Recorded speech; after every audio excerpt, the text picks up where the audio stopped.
tere hommikust! Tahtsin juhtida tähelepanu sellele valgele majale, mis kaugel paistab mu selja taga. Et keegi läheb just mööda ma. Ja ma alati üritan inimesi mitte filmida, et kui keegi jääb kogemata natuke taustal peale, siis kui tahab, ma võtan kohe ta maha. Et seda valgele majale juhtin tähelepanu, mis mu selja taga on, et see on väga oluline jälle. Et see on väga oluline maja mu elus. Et see on maja, millega ma niimoodi circa aasta harjutasin, enne kui ma läksin Macao tornist alla hüppama 200 meetrit lava langemist 233 meetri kõrguselt. Siin väga ei saa inimesed lähevad mööda. Ma loodan, et nad ei pane pahaks, et nad jäävad natuke lindile.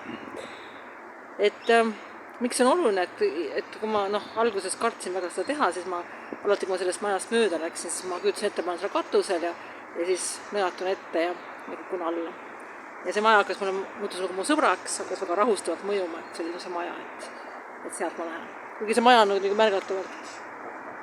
märgatavalt madalam kui see Macao torn.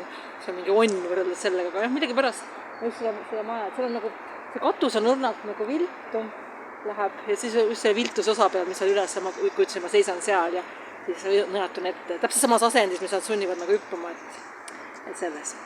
Selline väike mälestus siis.